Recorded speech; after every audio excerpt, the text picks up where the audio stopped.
Dernier, c'était le jeûne. Aujourd'hui, nous allons parler de la supplication. Il y a également la requête, l'action de grâce, l'intercession, la louange et l'adoration. Aujourd'hui, nous allons parler de supplication et je dirais à chaque situation son type de prière. Que celui qui est dans la joie chante des cantiques. Si tu es dans l'affliction, tu pleures et c'est normal. Dieu est tellement bon qu'il nous a donné la prière afin de communiquer avec lui. Et s'il existe cette forme de prière, c'est pour ne pas prier toujours de la même façon. Il existe donc le jeûne, la supplication, la requête, l'action de grâce, l'intercession, la louange et l'adoration. J'espère que le message de la semaine dernière vous a donné envie de jeûner et que vous avez réussi à le faire. Si ce n'est pas le cas, je vous encourage encore. Mais les quelques retours que j'ai eus ont été très encourageants. Et après avoir parlé du jeûne, nous allons donc parler aujourd'hui de la forme suivante qui est la supplication. Psaume 28, versets 1 à 2, déclare ceci, de David. « Éternel, c'est à toi que je crie, mon rocher, ne reste pas sourd à ma voix, de peur que, si tu t'éloignes sans me répondre, je ne sois semblable à ceux qui descendent dans la fosse. Écoute la voix de mes supplications, quand je crie à toi, quand j'élève mes mains vers ton sanctuaire. Amen. » Seigneur, merci pour la supplication, merci pour la prière.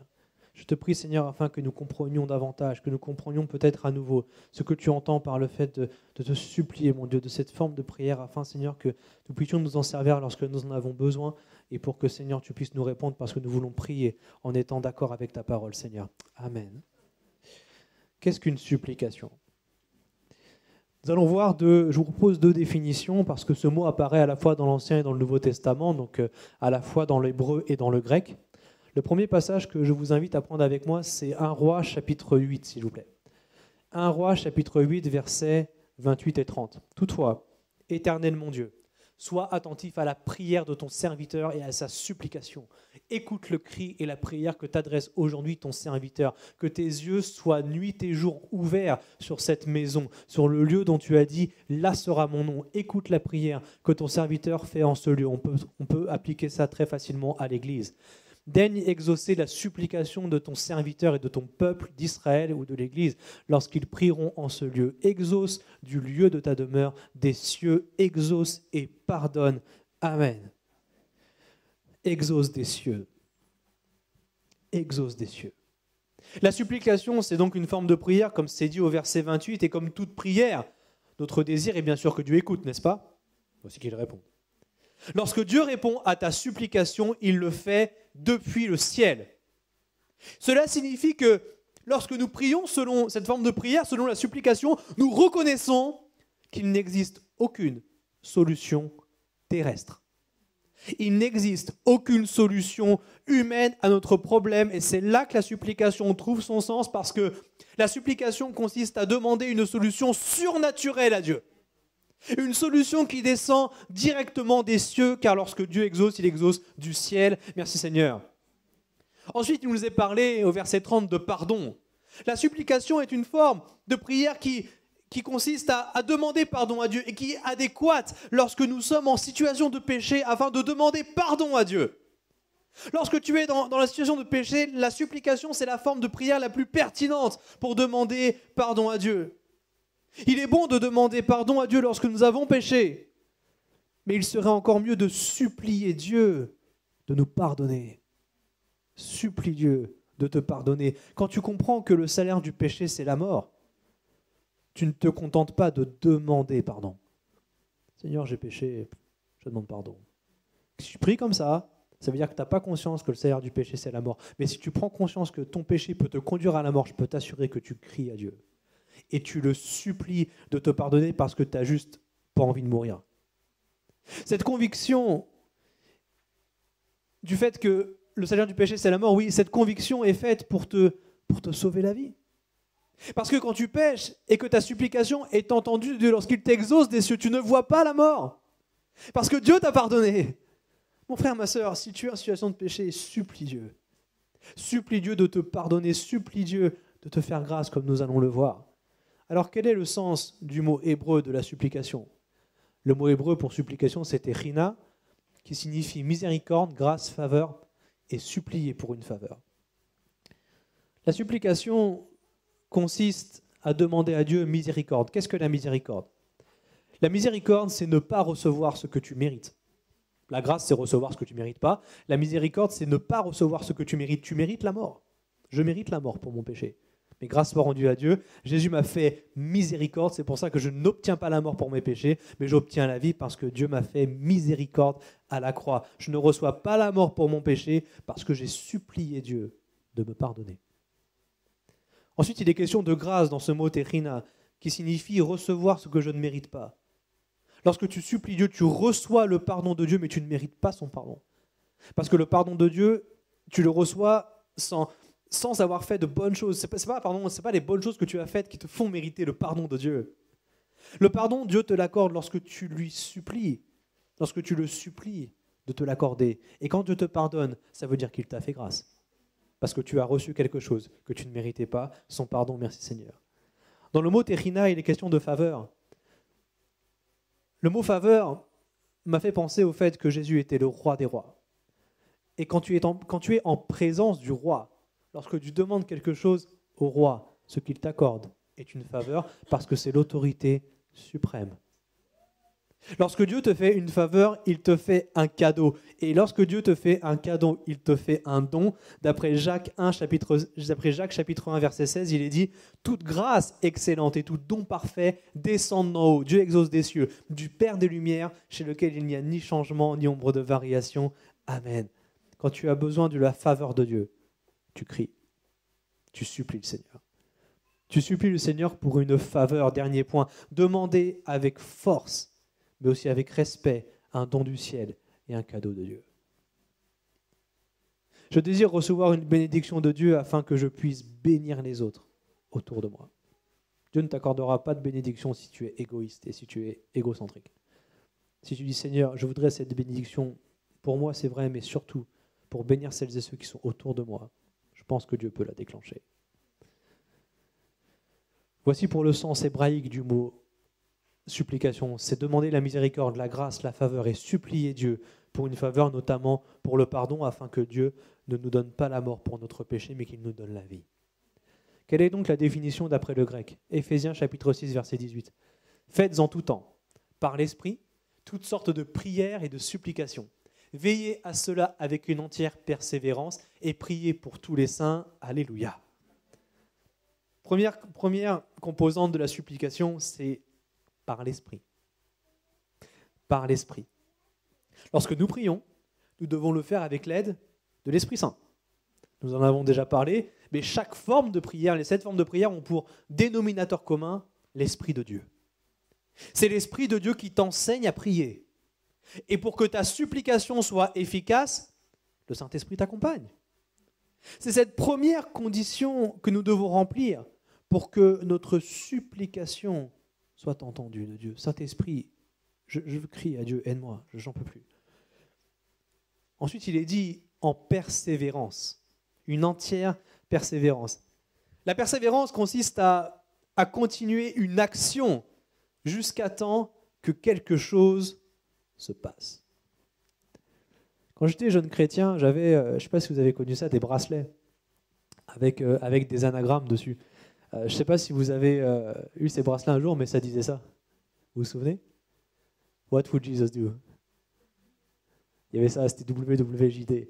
Et on avait ça sur le bras parce que ça nous rappelait dans les situations, on dit, mais en fait, qu'est-ce que ferait Jésus à ma place, tu vois? Il y en avait un autre, c'était Frog, c'était Fully Rely on God, entièrement dépendant de Dieu. Ça nous rappelait que voilà, on ne pouvait pas vivre sans lui, mais j'avais quelques jours de conversion, ça m'aidait beaucoup. Et le dernier, c'était Push, Pray until something happens, prier jusqu'à ce que quelque chose arrive. Mon frère, ma sœur, quand tu pries, ne sois pas comme dans cette société de consommation. Quand tu pries, continue à prier. Tu vois, la prière, c'est pas comme quand tu vas au fast-food. C'est pas tu appuies sur un écran, il y a ton menu qui arrive 5 minutes après, voilà, c'est terminé. Non. Dieu veut t'enseigner la persévérance. La supplication est une persévérance. Et trop souvent, nous manquons de constance. Nous nous relâchons parce que nous pensons que rien ne se passe. Mon frère, ma sœur, c'est pas parce que tu ne vois rien se passer qu'il ne se passe rien. Dieu n'a jamais dit que tu sentirais qu'il t'exauce. il a dit que tu le verrais. C'est pas parce que tu sens rien quand tu pries, que tu trembles pas, je sais pas, que tu n'as pas d'émotion, qu'il ne se passe rien. Quand tu pries, il se passe des choses dans le monde spirituel qui est invisible à nos yeux. Donc, ne te décourage pas. Certains combats se comptent en années. Certains en décennies. Certains même prient pour des choses qu'ils ne verront jamais s'accomplir. Mais ce sera la génération suivante. Si Dieu te donne de voir un exaucement, gloire à Dieu. Mais si tu ne le vois pas, c'est pas grave. Continue quand même à prier. Le Seigneur désire notre persévérance. Il désire de nous il veut de nous de la combativité. Il veut de la pugnacité. Il veut de l'endurance, de la détermination. Ceci est valable pour chaque forme de prière et donc pour la supplication.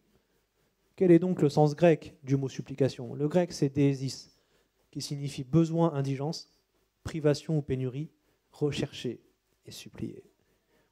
La supplication est la prière à faire monter à Dieu lorsqu'il y a un manque, un état de pauvreté, qu'elle soit matérielle, spirituelle, relationnelle, affective, sentimentale, intellectuelle, peu importe. Lorsque tu constates que dans ta vie, il y a un gros manque, tu cries à Dieu. Tu cries à Dieu. Tu cries à Dieu également en situation de privation et de pénurie. La supplication trouve son sens en temps de manque sévère, en temps de disette, en temps de situation de crise aiguë, en temps de privation qui entraîne de grandes souffrances. Lorsque tu en es là, tu dois crier à Dieu avec force. Le sens de la supplication, d'après le grec, signifie également rechercher. La supplication intervient lorsque tu te sens perdu, désorienté. Lorsque tu as ce sentiment horrible d'avoir perdu ta route, un peu comme Bartimée qui voyait Jésus passer, mais il était au bord du chemin. Après, il a écouté Jésus, il est revenu dans le chemin. Si tu as l'impression d'être au bord du chemin, crie à Dieu. Supplie Dieu de te ramener dans la bonne route. Supplie Dieu de te ramener sur le chemin de la vie. Et ça, tu peux le faire à tout moment. Tu peux supplier Dieu. C'est le sens du mot désis. Le sens premier de la supplication, c'est supplier le Seigneur. Parce que quand tu supplies Dieu, tu n'y vas pas à demi-mot. Tu y vas fort, avec tes tripes, avec ton cœur. La supplication, c'est un cri venant du plus profond de nous dans les situations extrêmes. Et Dieu, parfois, permet des situations extrêmes afin que nous apprenions à crier à lui. La supplication est toujours accompagnée de larmes. Je ne sais pas si ça t'est déjà arrivé de prier avec larmes. Si tu as déjà fait ça, c'était de la supplication. La supplication, c'est une demande criante à Dieu. Une demande criante de grâce imméritée, une demande de sa miséricorde, le supplier de nous envoyer ses dons, ses cadeaux célestes. La supplication trouve aussi son sens dans les situations extrêmes, les causes désespérées comme l'indigence, la privation, la pénurie.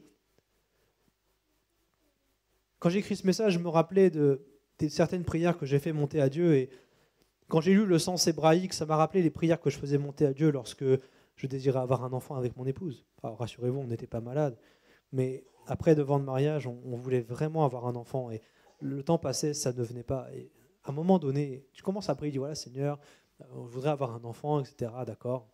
Après, plus le temps passe, plus tu sens que ça vient pas, et voilà, tu te mets à prier un peu plus fort. Tu dis Seigneur, maintenant, je proclame ceci, je proclame cela, d'accord.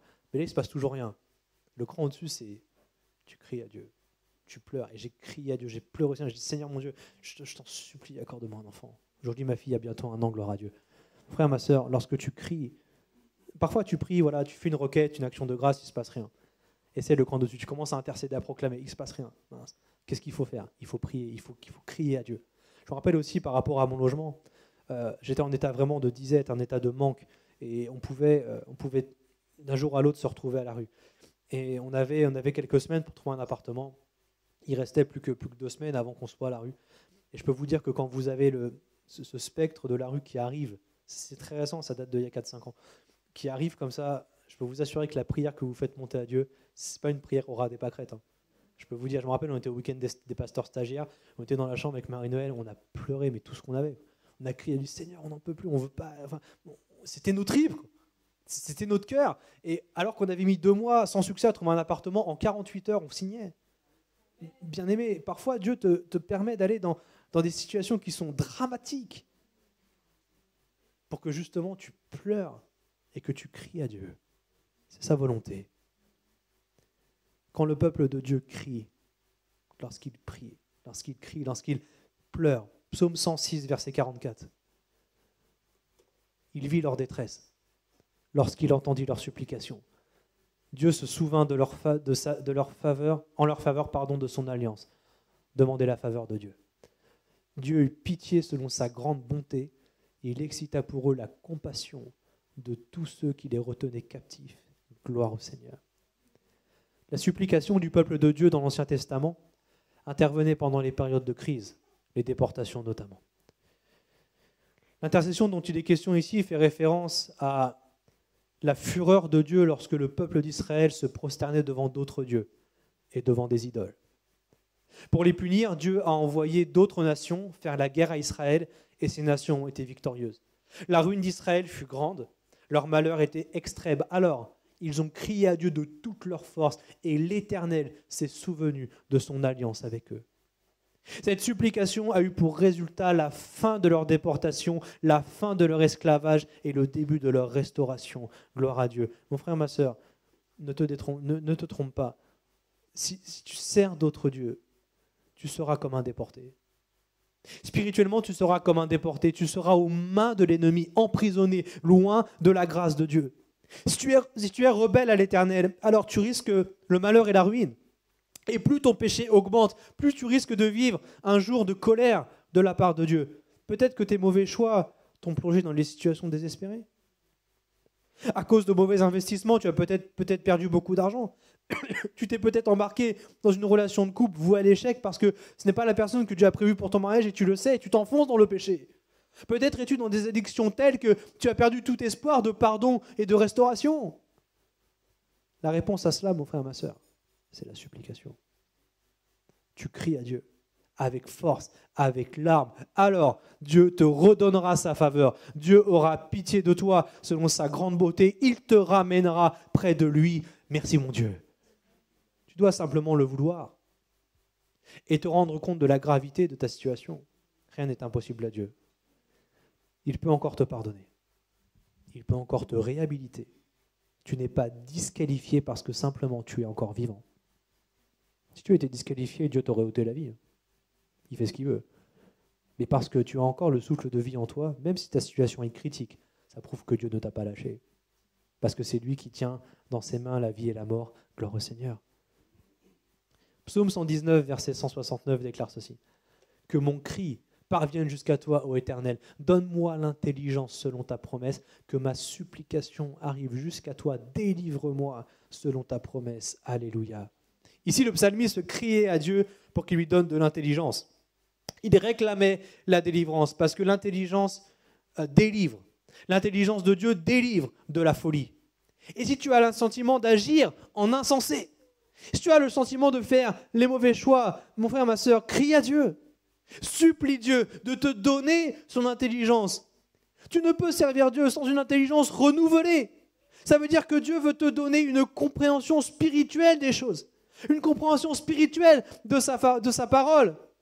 Trop souvent, je me suis comporté avec folie. Trop souvent, j'ai agi en insensé. Trop souvent, j'ai fait les mauvais choix parce que j'étais semblable à un homme sans Dieu. J'étais semblable à un homme loin de Jésus. Et à ce moment-là, les fruits de ma vie que je portais étaient mauvais. Ils reflétaient un état de mort intérieure, un état de péché très sombre. Mais un jour, j'ai crié à Dieu avec larmes. J'étais par terre dans ma chambre, j'ai crié à Dieu et il m'a délivré de cela. Il m'a délivré de cette folie pour que je puisse le servir en bonne intelligence. Mon frère, ma sœur, n'agis pas en insensé. Sois sérieuse, sois sérieux pour les choses de Dieu. On aura un partage demain d'un frère, d'un jeune adulte qui nous parlera du fait de prendre Dieu au sérieux. Est-ce que tu prends Dieu au sérieux ? Dieu ne te demande pas de tout comprendre. Certaines choses sont une folie pour nous. Dieu ne te demande pas de comprendre la croix. C'est de la folie pour les hommes, il l'a dit lui-même. C'est de la sagesse pour Dieu. Mais ce que Dieu veut que tu fasses, c'est juste que tu crois, c'est tout. N'agis pas en insensé. Et si tu es comme ça dans cette spirale, je sais ce que c'est, cette spirale qui t'entraîne à faire des mauvais choix, des choix de folie, des choix insensés, tu peux briser cela par la supplication. Crie à Dieu, verse tes larmes et Dieu te délivrera, c'est sa promesse. Pour faire le lien entre Israël et l'Église, voici un verset très riche. 1 Roi 9.3. L'Éternel lui dit, j'exauce ta prière et ta supplication que tu m'as adressée. Je sanctifie cette maison que tu as bâtie pour y mettre à jamais mon nom et j'aurai toujours là mes yeux et mon cœur. Amen. Bien-aimé, l'Église est cette maison bâtie par Jésus-Christ et sur le fondement de sa parole. C'est cette maison que Jésus a bâtie par son sacrifice et Dieu a sanctifié cette maison. Il a sanctifié notre Église pour la mettre à part. Et c'est dans cette Église que Dieu fait résider son nom. C'est toi l'Église. Dieu fait résider son nom en toi parce que tu as accepté Christ. Et c'est sur toi qu'il a toujours ses yeux. Et c'est sur toi que Dieu a toujours son cœur. Il est question de l'Église. Il est question de l'Église.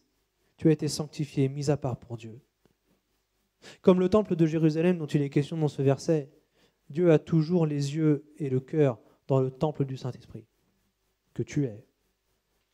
Le corps de Christ, comme le temple de Salomon, est bâti avec des prières et avec des supplications.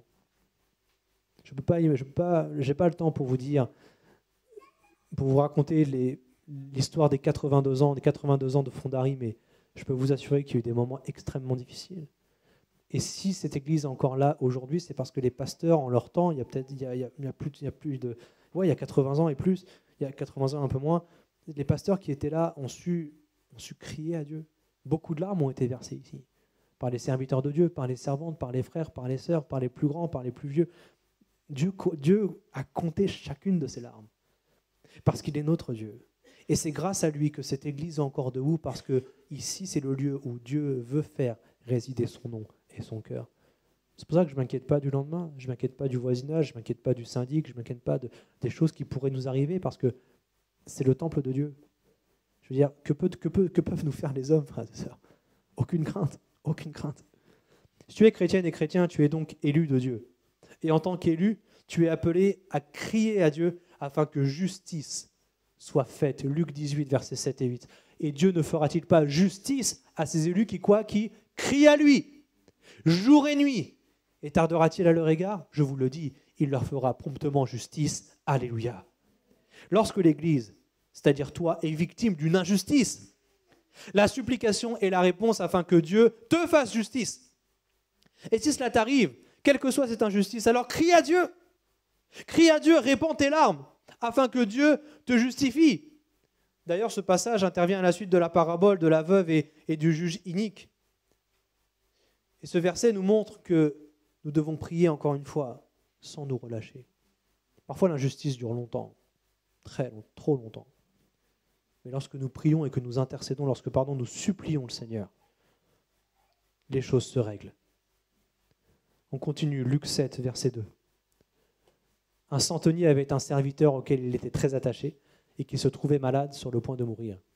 Ayant entendu parler de Jésus, il lui envoya quelques anciens des Juifs pour le prier de venir guérir son serviteur. Ils arrivèrent auprès de Jésus et lui adressèrent d'instantes supplications, disant « Il mérite que tu lui accordes cela, car il aime notre nation et c'est lui qui a bâti notre synagogue. » Ce passage est un peu particulier, parce qu'il y a une supplication que Dieu n'exauce pas. Dieu n'exauce pas celui qui crie à lui en disant « Je mérite. Je mérite. Je mérite d'être exaucé. » Jésus n'a pas guéri le serviteur du centurion parce que les anciens d'Israël lui ont raconté les mérites. Jésus n'a pas guéri cet homme parce que son maître avait construit une synagogue ou parce que ce centurion aimait Israël. Non, Jésus a guéri à cause de la foi de ce centurion. Frère, ma sœur, tu peux construire une église. Tu peux faire de bonnes actions. Tu peux être un mari parfait, un père parfait, un enfant de Dieu parfait en bonnes actions. Mais ce n'est pas pour ça que Dieu va exaucer ta supplication si tu lui dis « je mérite ». Comme nous l'avons déjà dit et répété, Dieu exauce celui qui prie avec foi. C'est parce que tu crois que Dieu entend ton cri et qu'il peut y répondre. C'est parce que tu es convaincu de la fidélité et de la puissance de Dieu. C'est parce que tu fais confiance à Dieu que le Seigneur t'accordera ce que tu lui demandes. Ce n'est pas par tes mérites. Hébreux chapitre 5, versets 7 et 10.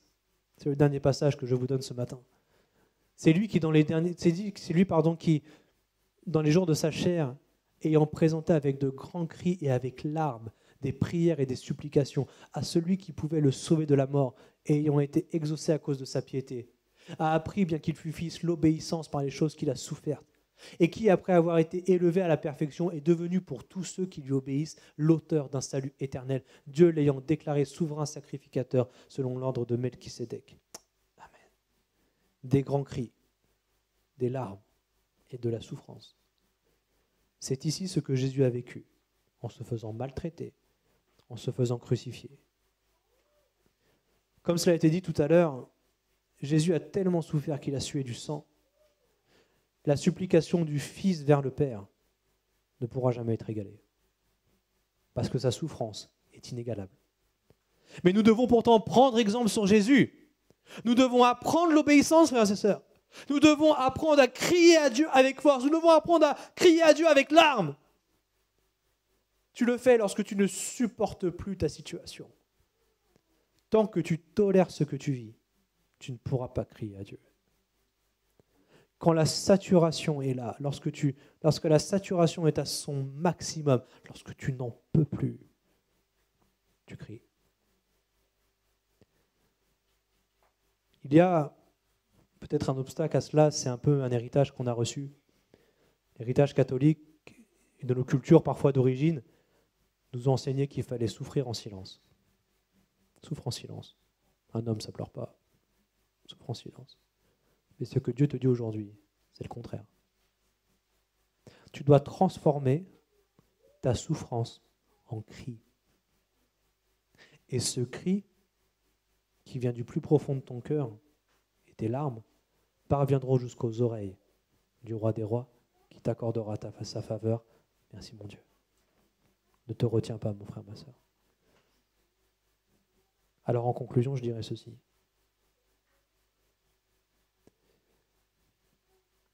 Nous supplions la miséricorde de Dieu, sa grâce, sa faveur. Nous supplions Dieu jusqu'à ce que quelque chose se passe sans nous relâcher. Dans les temps de besoin, d'indigence, de privation, de pénurie, de recherche et d'injustice. Dieu exauce la foi, non pas à cause, Dieu nous exauce, à cause de notre foi et non pas à cause de nos mérites. Si nous avons péché au plus haut point, Dieu peut toujours nous réhabiliter après que nous l'ayons supplié de le faire. La supplication, c'est un cri venant du plus profond de nous dans les situations extrêmes. Et nous ne devons pas garder le silence, mais bien crier à Dieu lorsque nous n'en pouvons plus. Amen. Je suis lucide, frères et sœurs, et je sais que je ne prêche pas en vain. Je sais que plus ce message a avancé, plus l'atmosphère est devenue pesante. Et c'est normal, parce que ça veut dire que la parole de Dieu travaille en toi. Et ça veut dire que, après ce que tu as entendu ce matin, tu penses à la situation dans laquelle tu es, et tu te rends compte de ta réelle souffrance. C'est normal. Et c'est tant mieux, parce que c'est là que je voulais en venir avec vous. Est-ce que vous voulez qu'on crie à Dieu ? Chacun pour sa situation désespérée, si vous en avez une. Et d'une manière générale pour cette église. Vous voulez qu'on se lève ensemble ?